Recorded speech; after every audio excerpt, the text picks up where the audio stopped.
ان پر چاروں طرف، کس طریقے سے کہ کافروں پر چاروں طرف سے اللہ سبحانہ تعالیٰ ان پر پریشانیاں اور دکھ اور تکلیف جو ہے وہ ٹوٹ رہے ہیں. ان کے جان اور مال میں کمی سے پہلے ان کے لیے اللہ سبحانہ تعالیٰ نے یہ وارننگ دی ہے کہ نہیں سنتے ہو، نہیں سنبھلتے ہو تو تمہارے جان اور مال کو کا کیا انجام ہوگا تم دیکھ لو. اور اللہ تعالیٰ اس پر اپنے عذاب نازل کر رہا ہے. کس پر؟ جہاں یہ کافر اور مشرک رہتے ہیں.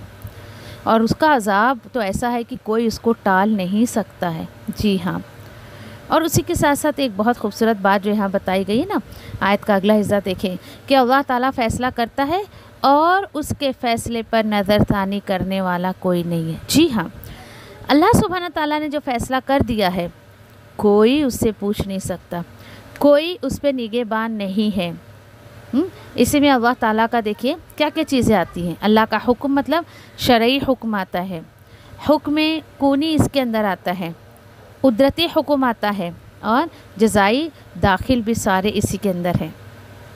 اللہ سبحانہ تعالیٰ کے تمام یہ احکامات جن کا اللہ سبحانہ تعالیٰ فیصلہ کرتا ہے، تو یاد رکھیے حکمت اور پختگی کی بلند ترین درجے پر جو جاتا ہے یہ کہ اللہ سبحانہ تعالیٰ جو فیصلہ کرتا ہے کوئی اور نہیں کر سکتا ہے. اللہ تعالیٰ کی حکمت اور اس کے فیصلے میں آپ کوئی بھی فالٹ نہیں دیکھ سکتے ہو. کیوں؟ کیونکہ اللہ سبحانہ تعالیٰ کے جتنے بھی حکم ہوتے ہیں عدل اور انصاف پر ڈیپینڈ ہوتے ہیں. وہ اللہ تعالیٰ کی حمد و ثنا پر مبنی ہوتے ہیں وہ، اور کوئی بھی ان فیصلوں پر کسی بھی طریقے کی نقص یا خامی تلاش کر ہی نہیں سکتا ہے. جی ہاں. اچھا چلے، یہ اللہ سبحانہ تعالیٰ کے بارے میں تھا. لیکن اس کے بالکل اپوزٹ آپ اگر دیکھیں کہ دوسری ہستیاں جس کو اللہ تعالیٰ کو چھوڑ کر لوگ دوسروں کو پکارتے ہیں، ان کے فیصلے دیکھیے کیسے ہیں. ان کے فیصلے جو ہے وہ سب بیکار ہیں. ان کے فیصلے کبھی بھی آپ کو کامیابی کی طرف نہیں لے جا سکتے.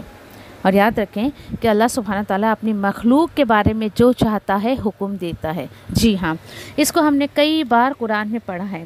کسی کو بلند کرتا ہے، کسی کو پست کر دیتا ہے، کسی کو زندگی دیتا ہے تو کسی کو موت دیتا ہے. اللہ تعالیٰ کسی کو غنی کر دیتا ہے تو کسی کو فقیر کر دیتا ہے. اور اس نے جو ہے اسلام کی عزت، دین اسلام کی عزت دوسرے سارے دین سے اوپر رکھا ہے. جی ہاں، تو یہ سب اللہ ہی کا فیصلہ تھا.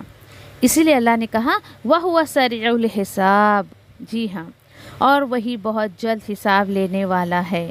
اللہ تعالیٰ نے دیکھی کہ اعمال کا احاطہ، سارا تمام اعمال لوگوں کے اس کو انکمپس کر کے رکھا ہے، اس کو اپنے احاطے میں کر کے رکھا ہے. اس سے کچھ بھی چھپا نہیں ہے، اور وہ اسے جو ہے وہ جزا دے کر رہے گا. جی، جس کے جیسے اعمال ہوں گے اللہ سبحانہ تعالیٰ اس کے مطابق اس کو سزا اور جزا دے گا. ساری بات سمجھانے کے بعد بالکل آخر میں اللہ سبحانہ تعالیٰ نے ایک دھمکی دی ہے. اور وہ کیا ہے؟ اکثر ہوتا ہے ایسا کہ جب انسان دین پر عمل کرتا ہے تو اس کے لیے بہت سارے جو ہے وہ کہنا چاہیے کہ مکر و فریب لوگ کرنے لگتے ہیں. اللہ نے کہا کہ کوئی بات نہیں نا، وَقَدْ مَكَرَ الَّذِينَ مِن قَبْلِهِمْ. یہ کوئی نئی بات نہیں ہے بھائی، بلا شبہ ان لوگوں نے پہلے بھی بہت چالیں چلی ہیں. لیکن اللہ سبحانہ تعالیٰ نے واضح طور پر فرمایا ہے اس سے پہلے بھی انہوں نے رسولوں کے ساتھ جو ہے ایسی چالیں چلی، ان کے خلاف سازشیں کی، اور وہ ان کے کسی کام نہ آئی. جی ہاں، یاد رکھیں کہ جب کبھی بھی باطل لوگ جب حق کے خلاف کھڑے ہوتے ہیں وہ کبھی پنپتے تھوڑی ہیں. اللہ تعالیٰ بول رہے ان کی چالیں ان کو کچھ کام نہیں آئی. کیوں بھائی؟ کیونکہ اللہ تعالیٰ کے خلاف وہ جنگ کرتے تھے. تو اللہ نے بھی کہا فَلِلَّهِ مَكْرُ جَمِيعًا. سو اصل ساری پلاننگ تو ساری کی ساری اللہ تعالیٰ کے پاس ہے. مجھے سمجھ نہیں آتا ہے کہ جو کوئی پلاننگ کر رہا ہے دین کو نقصان پہنچانے کا، تو وہ اس بات سے کیسے بے خبر ہو جاتا ہے کہ اللہ اسے دیکھ رہا ہے.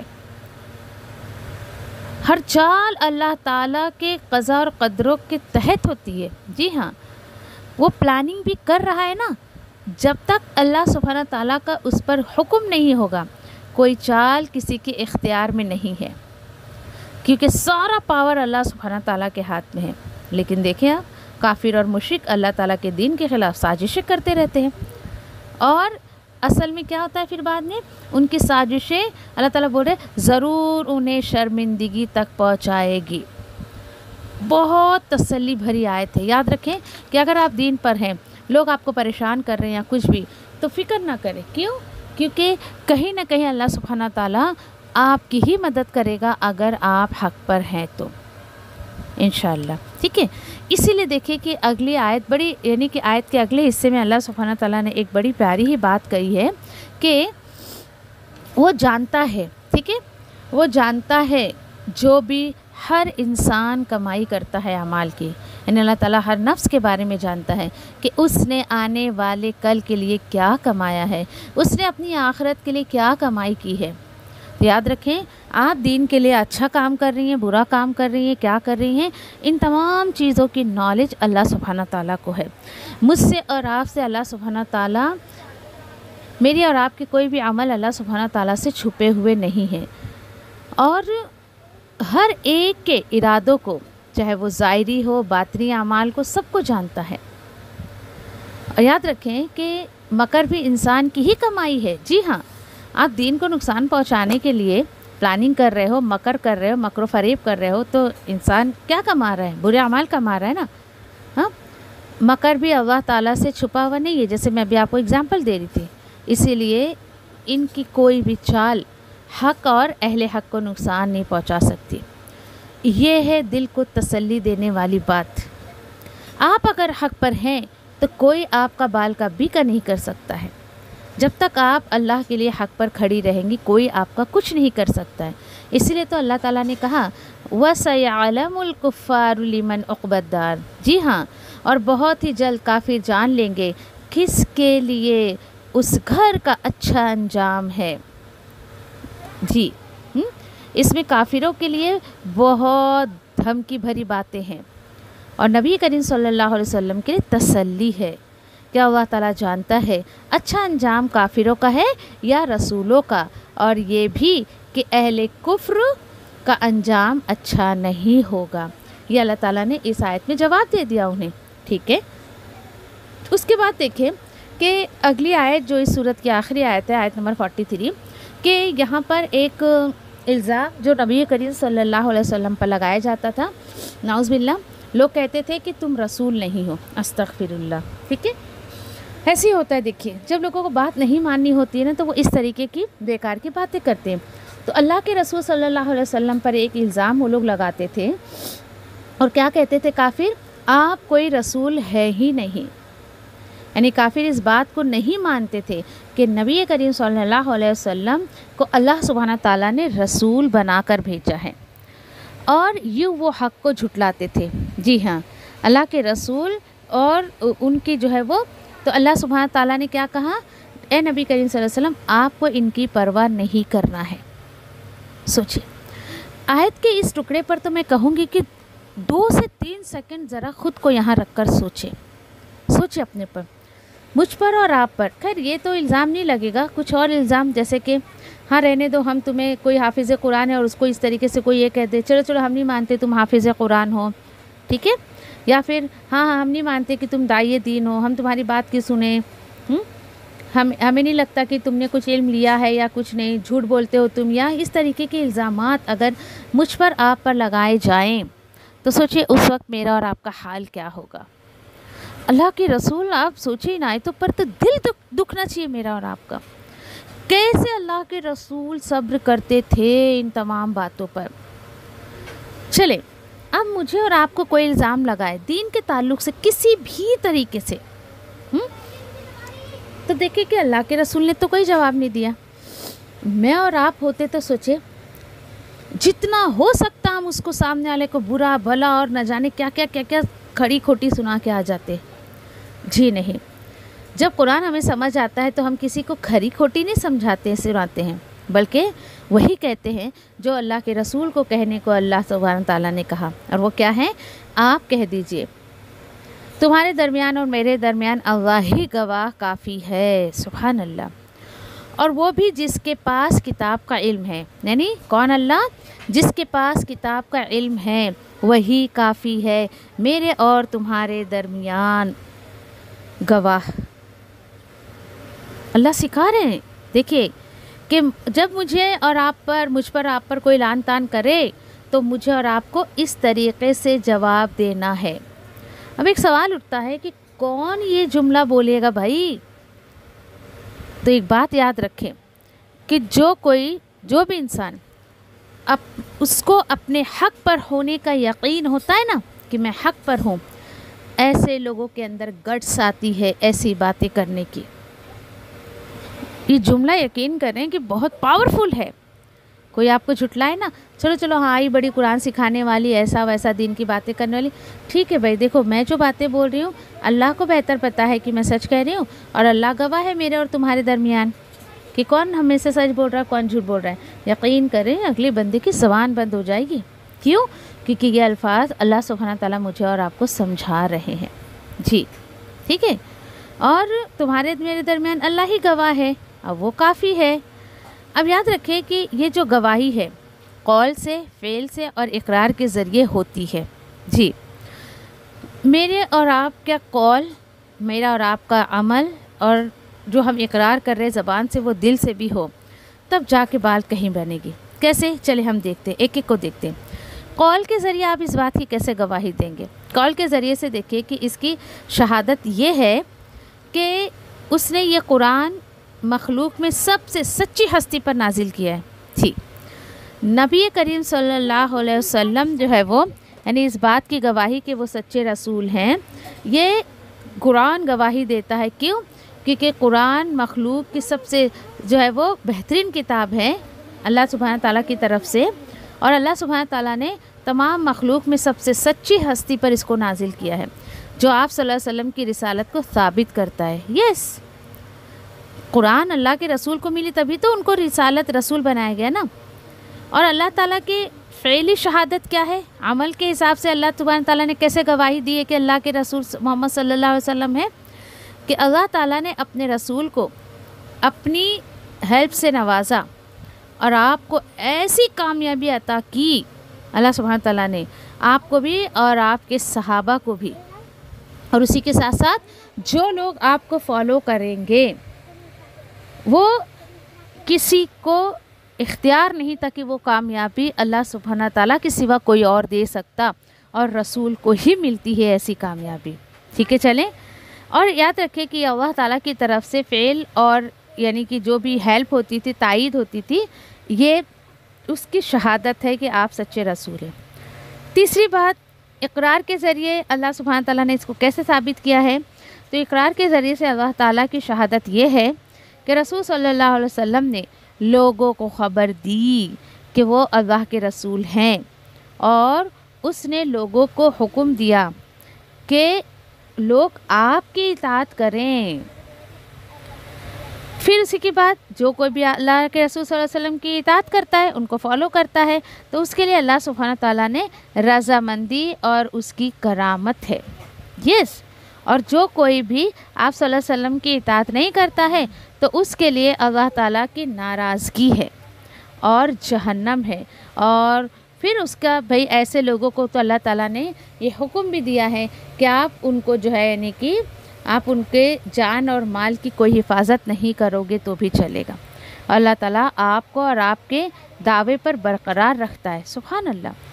دیکھیے، اگر رسول صلی اللہ علیہ وسلم نے اللہ تعالیٰ پر کوئی جھوٹ باندھا ہوتا تو اللہ تعالیٰ اس دنیا میں آپ کو بھی عذاب دیتا۔ جی ہاں، پچھلے ہم نے کئی آیتوں میں یہ بات جو ہے وہ پڑھی ہے۔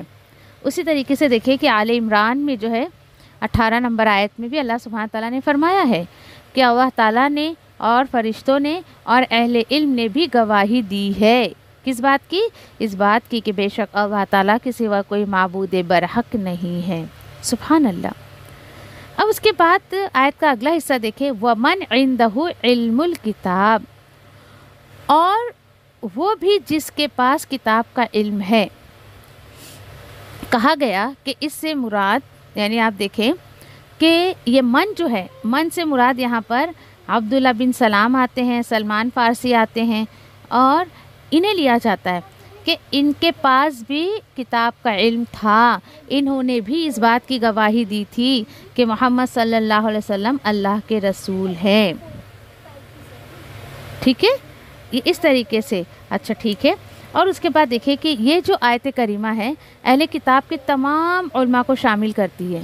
یعنی اہل کتاب یہودی نصارہ میں جن لوگوں کو قرآن کے بارے میں علم تھا کہ آخری رسول آئیں گے، آخری کتاب آئے گی، ان سب کو اس آیت میں اللہ سبحانہ تعالیٰ نے شمار کیا ہے. کیونکہ ان میں جو کوئی بھی ایمان لا کر حق کی اتباع کرتا وہ رسول صلی اللہ علیہ وسلم کی گواہی دیتا تھا اور بہت ہی نہایت صراحت سے آپ کے حق میں شہادت دیتا. جی ہاں، جو اللہ کے رسول کو کے بارے میں اپنی کتاب میں پڑھ لیے تھے انہوں نے تو گواہی دے دی تھی، اور ان میں سے جو کوئی بھی گواہی کو چھپاتا تو اس کے بارے میں اللہ تعالیٰ کی خبر، یعنی خبر کے اس کے پاس شہادت ہے، اس کی خبر سے زیادہ بلیغ ہے. کچھ لوگ اس کو چھپا بھی لیتے تھے تو اللہ نے کہا کہ نہیں، چھپانا نہیں ہے بلکہ تمہیں شہادت دینی ہے.